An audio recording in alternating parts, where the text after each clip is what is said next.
Is Marvel's best replacement for Captain America in the MCU Shang-Chi?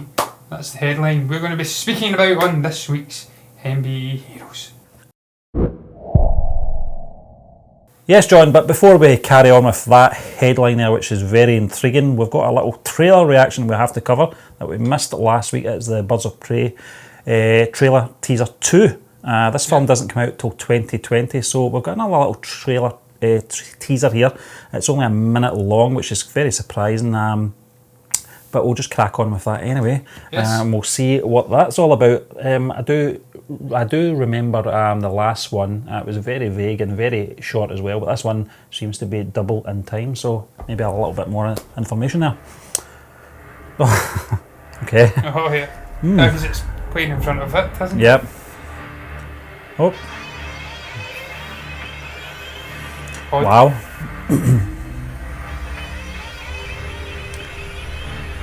Is this Birds of Prey?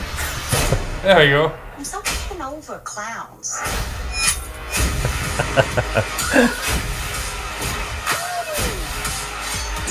Wow.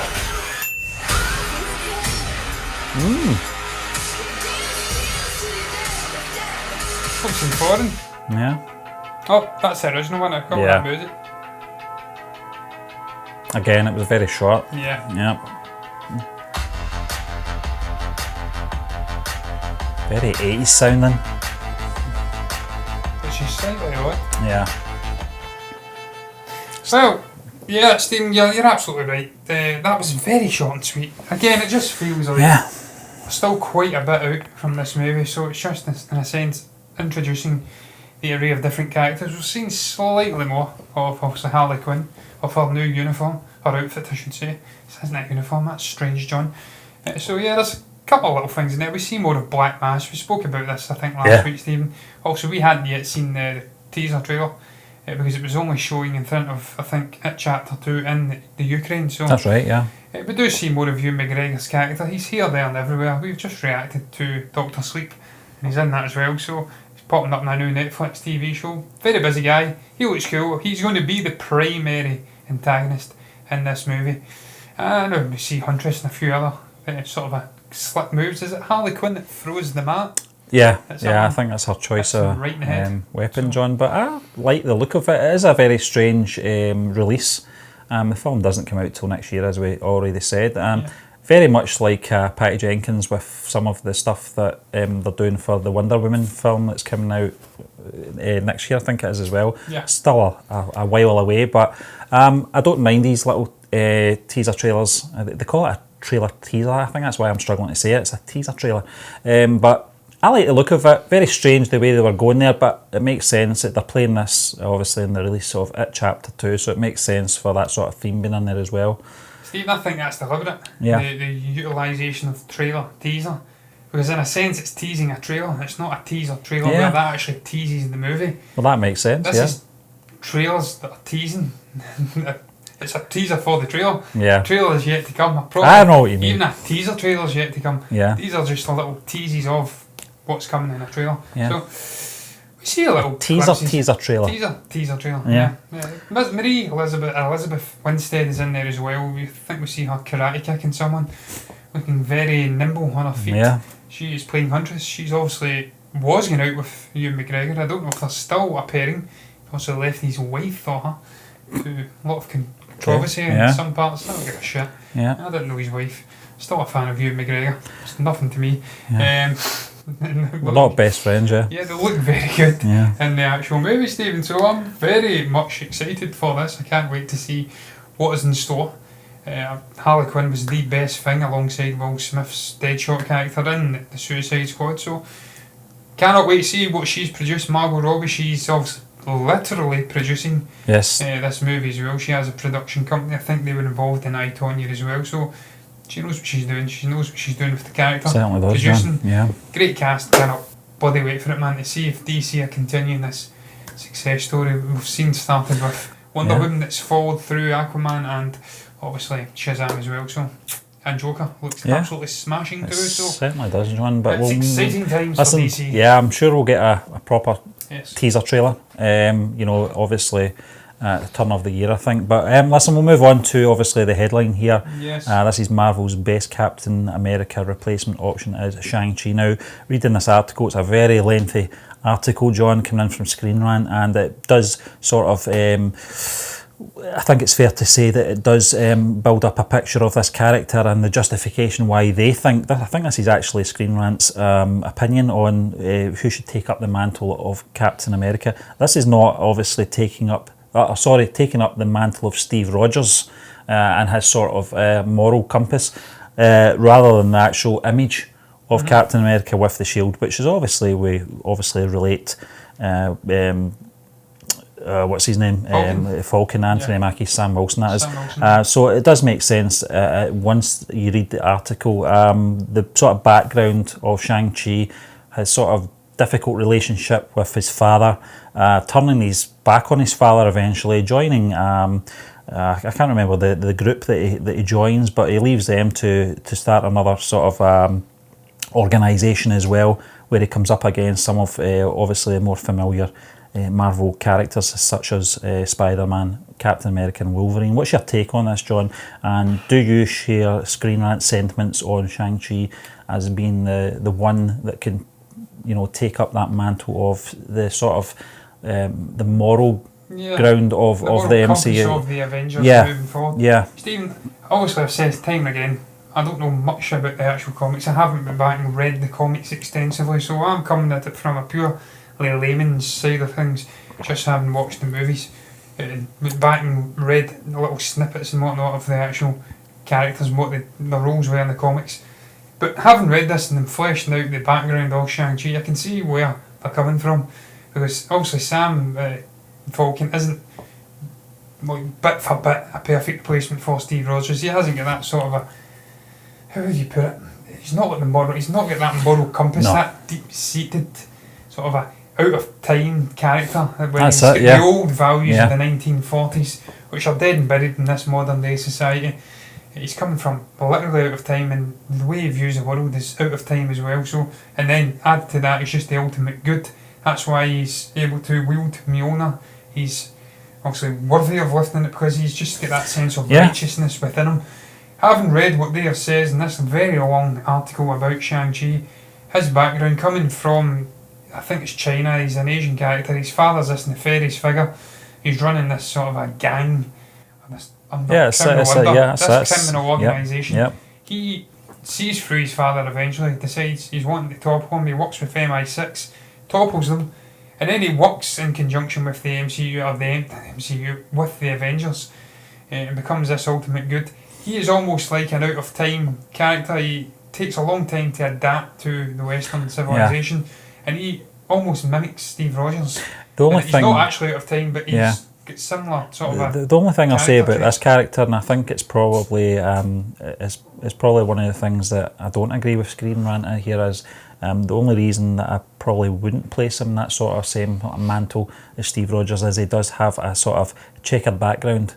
I know where he's obviously he's ended up. Obviously, he's became a good guy, but he's obviously had that checkered past, very much like the Winter Soldier, which a lot of people based their argument on why he shouldn't be the next Captain America because of his checkered past. And he's. I don't know too much about the character to really form a concrete opinion on why I think Shang-Chi shouldn't be, John, only on what I've seen and what I've read in this article and what I've been reading, because I'm very interested in this movie, The Ten Rings I think it's called, coming out when they announced the next phase. Going one further than that, John, we're not that far away, probably maybe 2-3 years away from possibly another Avengers film. Obviously we're not going to have Captain America in there, and we're not going to have Iron Man either. Who do you see, I'm kind of going off on a tangent here, but I just want to pose this question, if perhaps Shang-Chi fits into the sort of mould of one or the two of them, leading the Avengers as an initiative like it was traditionally. Do you think the likes of Shang-Chi could come in, step into one or either of those shoes from those previous characters? Absolutely can. See him doing it, Stephen. Obviously, I think in conjunction with the likes of Captain Marvel, who is obviously a much hated figure in the MCU in terms of the fandom. polarising. I don't want to say hated because that's very harsh, but she's a polarising figure. Yeah. Half of the fan base not so keen on Brie Larson as a person and what she gets up to outside of the actual acting. The other half don't really care about that. They ignore that crap, like me, and just focus on the character itself. I don't really care about Brie Larson and what she's getting up to. I only care about the character, and I felt like the character was handled pretty well in the MCU to date. Not terribly overpowered. Thanos slaps her out the way at the end of Endgame, and she does just enough to help the heroes prevail in that story. So I feel like she will have a large part to say in terms of influencing going forward, being a leading figure in the Avengers. I think we will see Black Panther as well coming in, because T'Challa is just a great chap in general, almost like a Steve Rogers, where he has got that ultimate sense of good within him. He's very much on the good side of the spectrum when it comes to the moral compass. Yeah. Doctor Strange, I was about to say Doctor Sleep. Doctor Strange, I think, will have a large part going forward. Yeah, that's a good shout, yeah.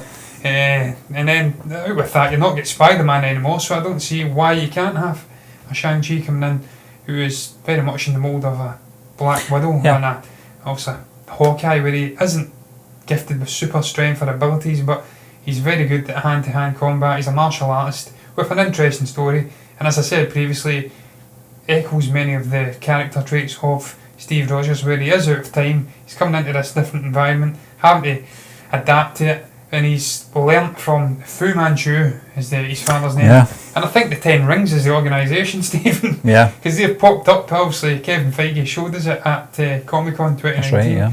They have various different little Easter eggs, tattoos and little cameos in the movies, and also the Iron Man movies in particular, with the Mandarin, the fake Mandarin. Yeah. So they have had a long-standing presence in the MCU to date. So I think he coming in, I think he will have a large say in the Avengers going forward. I know have to introduce these new characters. Yeah, I know at this point, John, it's very sort of jump the gun in regards to talking about Shang-Chi and leading the Avengers, because obviously we've not been exposed to this character cinematically. But I think with Simu Liu, Stephen, being so young, I think as he's well, the John. ideal candidate. You know, as I said, you know, when I posed the question, the next Avengers film I don't see being made for the next 3-4 years anyway. No. 2, 3, 4 years. So that's time enough to establish this character, get to know what he's all about. His backstory as well can be probably, whatever way they're going, if it's going to be origins, if it's going to be flashbacks, I'm not really sure how they're going to handle it. But the other thing that I agree with you, John, I think the likes of Captain Marvel, Doctor Strange. Stephen, I totally forgot about Falcon. I was just speaking about him. He's going to have a part to play in the Avengers. Oh, definitely. That's without a doubt, yeah. And obviously the Winter Soldier as well. But I think Black Panther. I think from that first film and his first appearance in Civil War, I think it was very much a consolidated character within his own world at that point.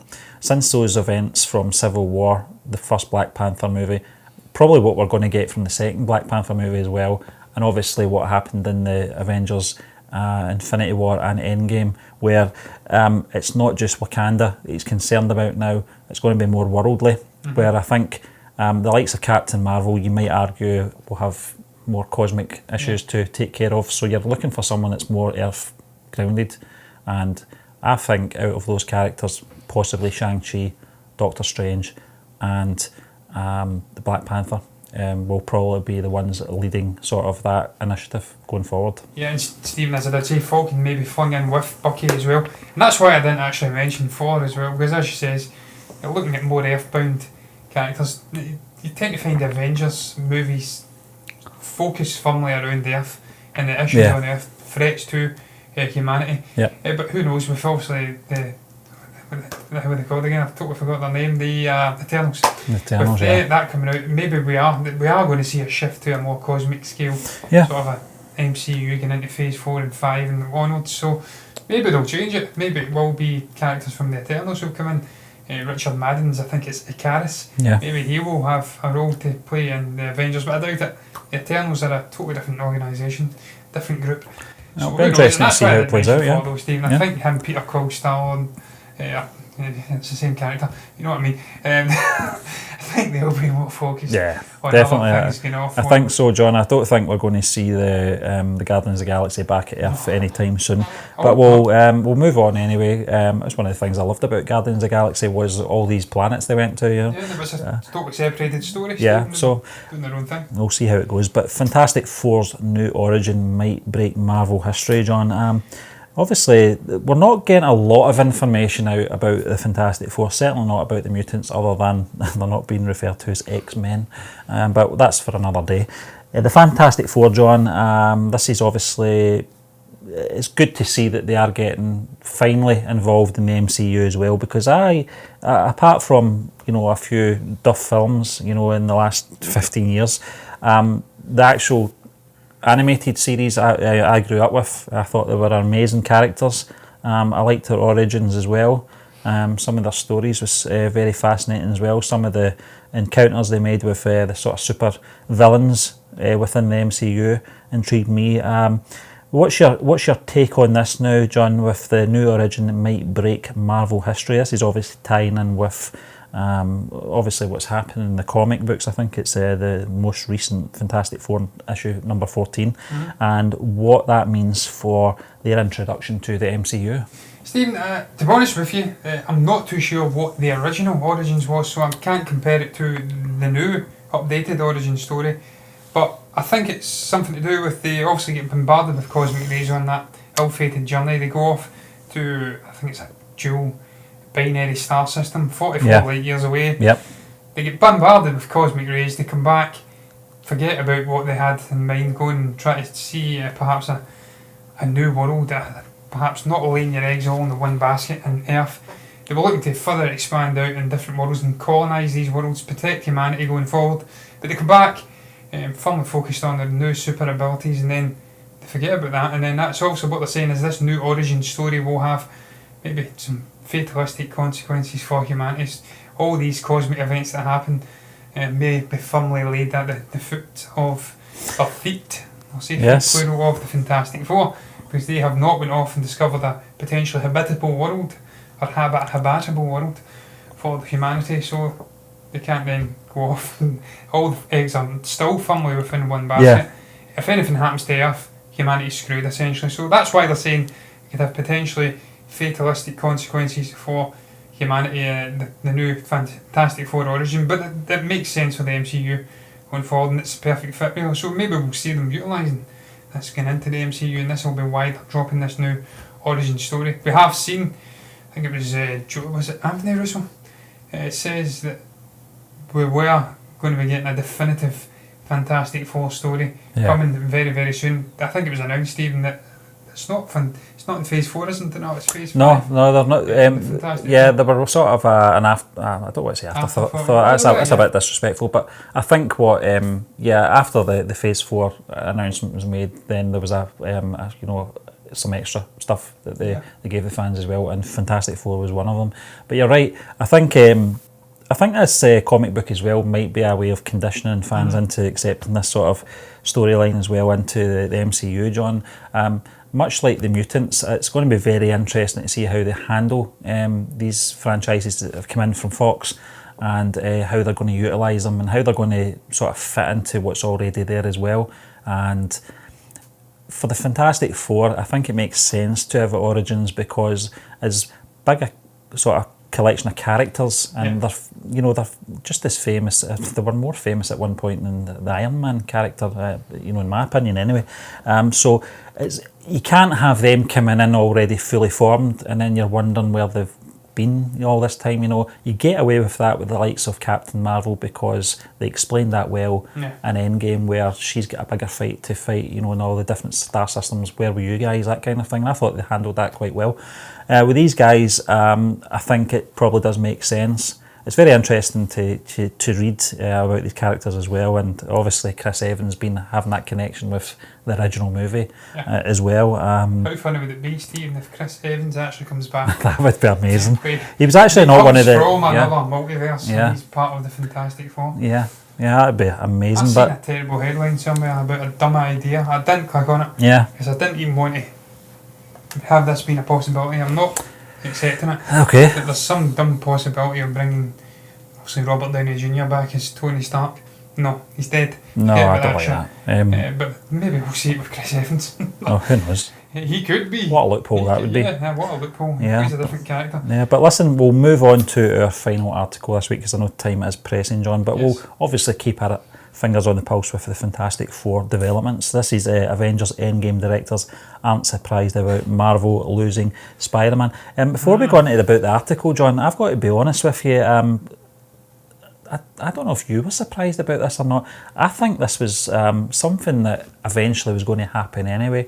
One thing I do agree with the Russo brothers is that we should be thankful for what we got. And I do think that because if you'd been following the sort of developments of this and even before the developments, it just felt like this was never going to happen. So obviously when you got that first appearance of Spider-Man in the trailer for Civil War, when thing was the shield, with the web slinger, that was quite a historical moment for the character being back in the sort of Marvel Cinematic Universe. I'm not back in it, obviously he wasn't in it before, but what I mean is interacting with all the Marvel umbrella. Yeah, and interacting with all these colourful characters.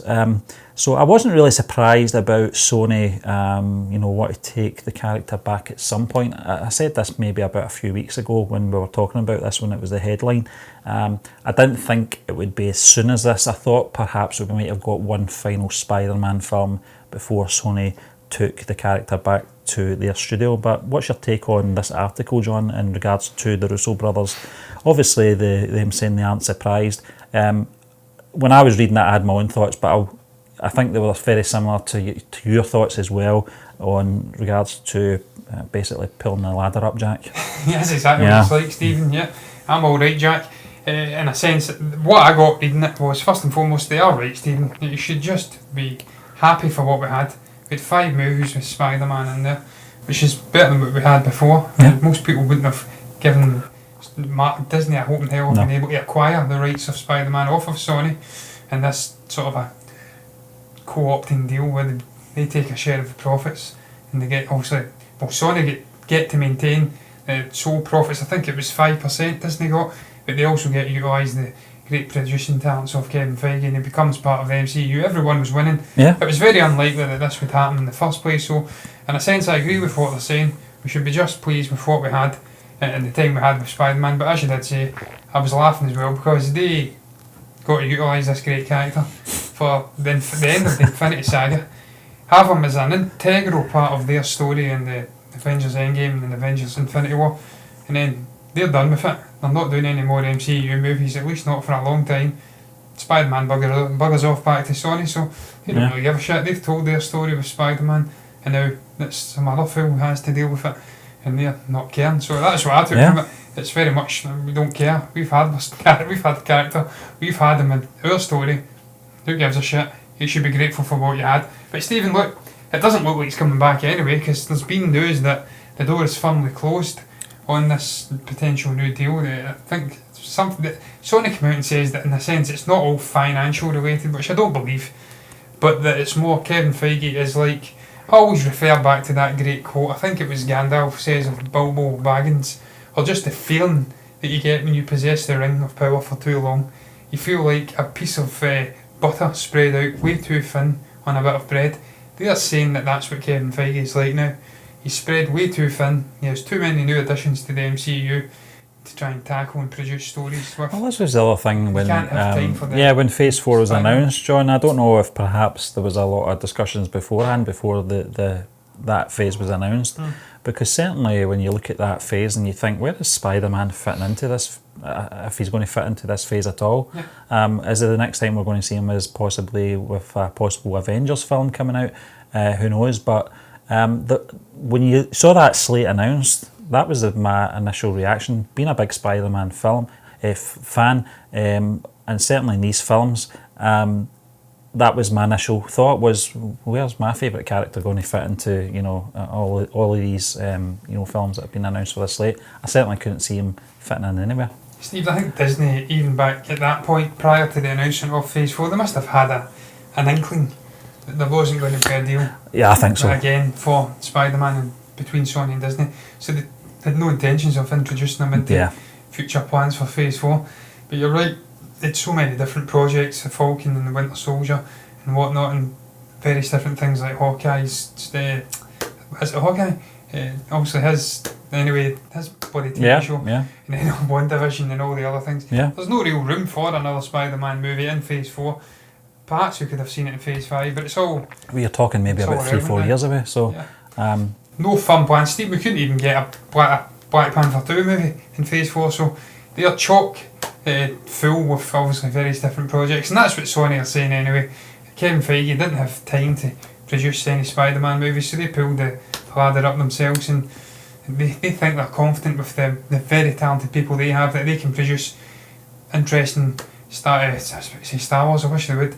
Certainly Disney aren't doing a good job of Star Wars movies just now. They can produce their own interesting Spider-Man movies going forward. So it'll be very interesting, Stephen. That's for sure. I think so. I'm intrigued to see where the character goes, where Tom Holland goes with it. I just feel sorry for Jon Favreau, because he had some interesting possibilities with Aunt May in there. How many? Yeah, that as well. But It's not gone. No, that's it. Unless maybe some of them want to jump ship, but I doubt it very much. Certainly not Jon Favreau. But was it 5 films that Sony have produced of their own Spider-Man films, and 2 of them were terrible. So I think argument 1. Oh no, 2. Spider-Man 3. Well, Amazing Spider-Man 2 Spider-Man 2 and Spider-Man 3 I was referring to, John. So basically, if you want to put it bluntly like that, fair dues. But I think overall they've not really, I think out of 5 films they've only had 2 disasters. So the odds are certainly in their favour to produce more good Spider-Man films, certainly with Tom Holland as well. Spider-Verse was probably, arguably, the greatest Spider-Man movie. Well, I still say Spider-Man 2 and 1, but Into the Spider-Verse was sublime, and that was Sony produced, so they have all the villains. So they have a whole load of potential options for Tom Holland's take on the character, and I do wonder how much continuity we could have. They perhaps sign up Zendaya to play a slightly different version of that character. Could we have Marissa Tomei in there as a slightly different version of Aunt May? Who knows? I don't know, Stephen. But I'm excited for the 2 possibilities, and certainly Disney Marvel have covered their own backsides with the way they ended Far From Home. It could be they could write it out and say that he landed in a multiverse, and that perhaps Mysterio was influencing things or maybe manipulating the universe in some way, and that's why we see him interacting with the guy whose name bloody eludes me at the moment from the Daily Bugle. I know who you're talking about. It wasn't Baldy in the original Spider-Man films, But that's why he was there, and that's why he's seen him on Jameson, the I think that's his name. But listen, we've got the films we got, and I agree with the Russos, John. We've got them, and you can always go back and watch them and enjoy them, because they were very good appearances from Tom Holland's Spider-Man. But listen, that just brings us to the end of this week's MBE Heroes. We'd just like to thank you once again, and we'll all be back tomorrow with Wednesday's edition of MBE Movie News.